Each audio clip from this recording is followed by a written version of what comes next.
Hey, welcome to Mom Cave Live, where we may have lost our minds, but we haven't lost our sense of humor.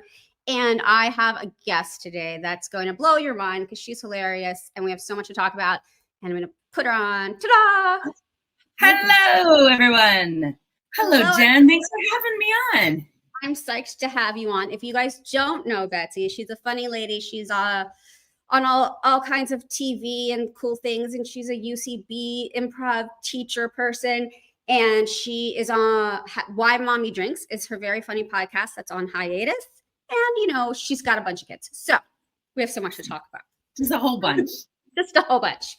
But I think the very first thing to talk about is the fact that this is the first time that we've spoken to each other in like 13 or more years, right?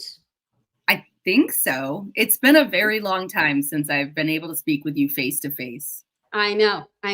So I think that the story, I don't know what your side of the story will be, but I'll tell my side of the story because I think it was pretty funny. So Betsy is a teacher of improv at UCB. So we're in New York. I'm an actor. I took improv because it was the one kind of acting that I was terrified of. And I was like, I'm going to make myself do this. And so, yeah, that's what improv is, right? But anyone who's not familiar with the whole improv scene, it's dominated by boys. I'm going to say boys, not even men. Young men, like in their 20s and 30s. And they're really cool. They like know all the they know all the what's trending and all the things that we don't know anymore, right? Right. So I was pretty pregnant at the time, and I walk in the room and I see my instructor, and it's Betsy, and she's just as pregnant as me. I forgot about that. I remember you being pregnant, but I forgot the detail that I was also pregnant. Yes. And I was like, oh my God, these poor guys, they're going to be, but it made me feel better. Like, at least I'm not the only old female pregnant person in the room. Not that you're old, but we were older than them for sure. But yeah, they were all like 23 and we were adult women who were having babies. Yeah. So that was good. So you made that easier. And good. One other quick story. I remember that it was really, really hot one day when we had class, like over 100 degrees hot. And Betsy sent out a message like telling people they didn't have to come to class. It was so hot. I don't even know if there was air conditioning. And I freaking came to class and I was like, if the pregnant woman can come and the other pregnant woman can teach, you 20-year-olds, you're like snowflaking out here. Mm-hmm. Yeah. So we both showed up on the hot day. Right, we did. We were both there. How's it going over there in the land of teenager? Because it's rough. It's rough. It's rough. So both of our it's better in a lot of ways, right? Yeah, I mean, they're people that you can talk to and enjoy certain things with and watch movies that would have been inappropriate or probably still are. But then again, they're also people and they have opinions. Yes, they do. They have a lot of sassy, strong opinions. Mm-hmm.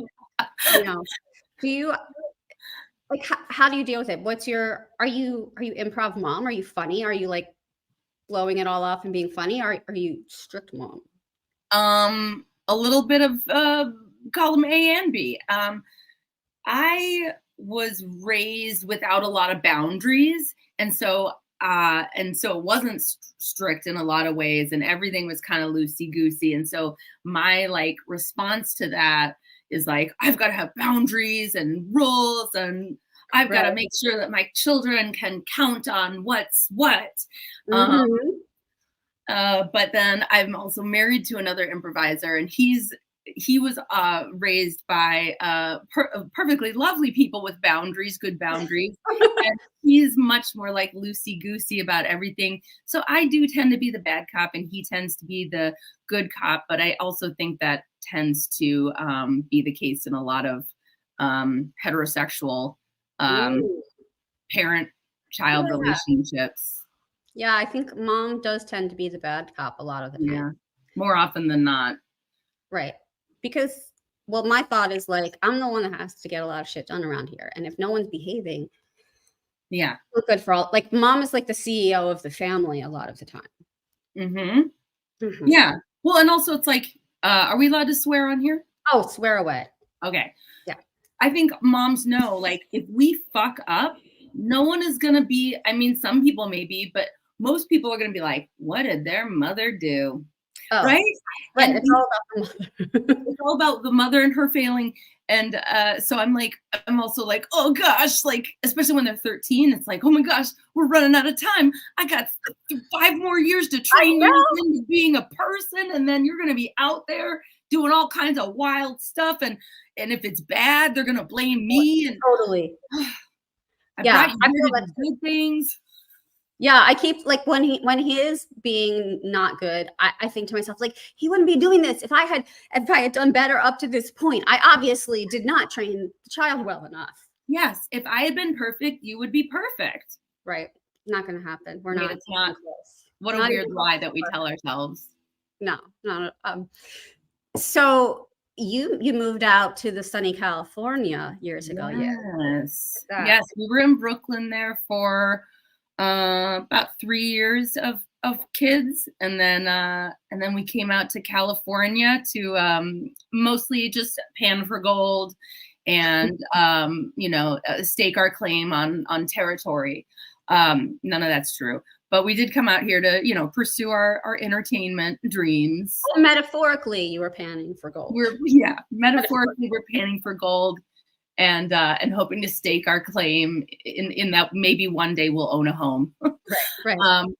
But yeah, the nice thing was that my husband was working for a company that at the time was just coming out here. And then, of course, the Upright Citizens Brigade Theater, where we both work, also is out here. And a lot of our friends had already moved out here. And that having kids in New York City is really hard. It's not a city that even tolerates kids so much. No. Like, they're they like don't really bother, really. What? Yeah, they're a robot. Yeah, it's an adult. It's a city for adults.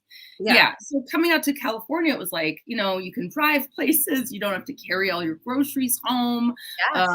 You don't have to worry about your child running into the subway mouth of the, on the tracks. Right. Running out into the street. Yeah, but I didn't know. I've never lived in LA. I've been there. It is more child friendly.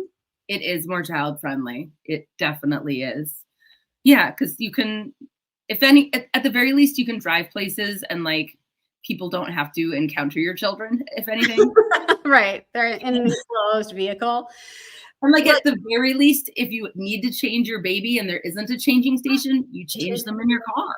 I know.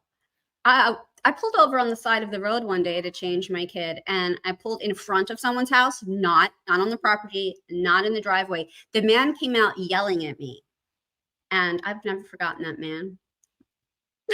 Isn't that funny how we remember? Yeah, just random things. My husband and I went to the Westminster Dog Show one year. Oh, cool.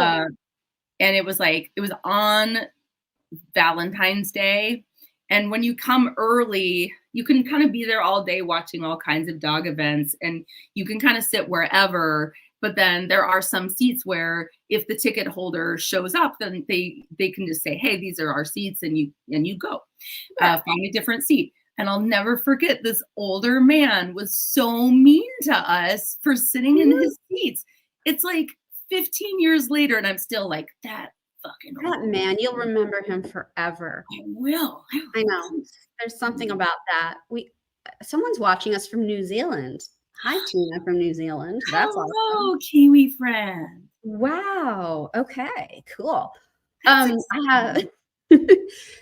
was also thinking about the fact that since both of our oldest children are about the same age, both of our youngest children are about the same age, but I only have 2. And you have 3. Yes. So how did you get, you can see, I can't even pickle? How did you get in this pickle? No, how did you know you were ready to have another? Because that's why my kids are so far apart, because I can't even think about having another kid till they're like really old, because I can't deal with a lot of little kids.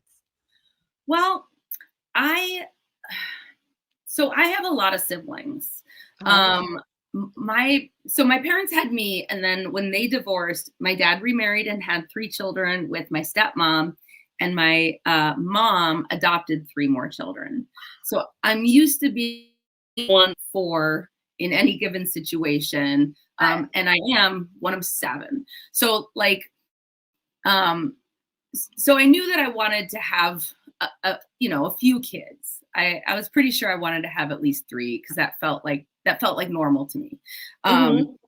And 2 of my brothers are 18 months apart, and they have always had a beautiful relationship, just like best friends, just peas and carrots, those 2.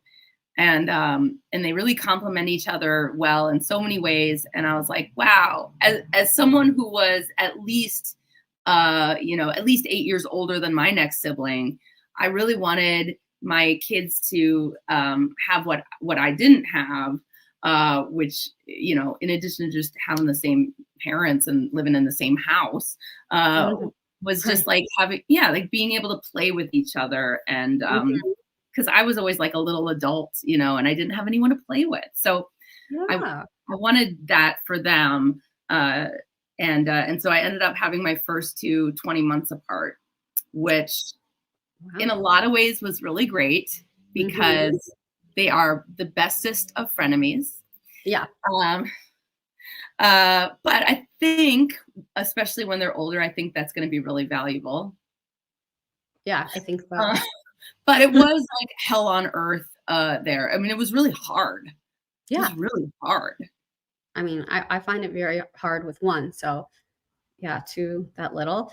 Um, I don't know, Yeah, some people don't let the chaos bother them, and I yeah, try to be that person, but I'm never gonna be that person, me neither.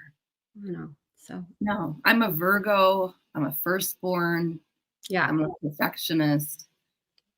Um, yeah. I mean, so much of parenting is though like um letting go of control and like capitulating to that chaos. As an improviser, I Right. am like in a lot of ways I am very comfortable in chaos.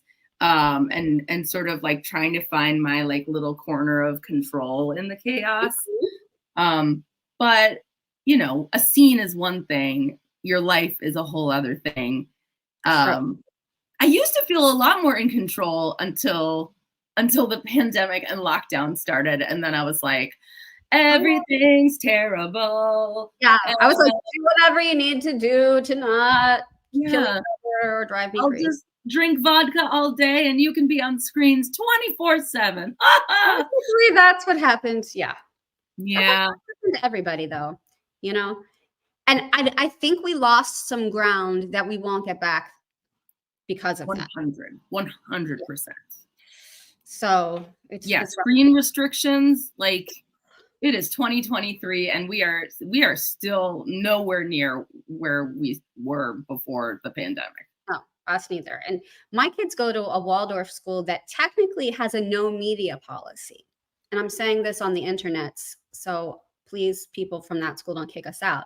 But yeah, they're Oh, not supposed to have media up until a certain grade, and then after that, only on the weekends, and, I don't fully violate it because I have some rules, but my kids have media. You're shocked, you're no, like, I'm sorry. Go back. The "Yeah, school that you pay money to send your children to they have uh, a told, policy."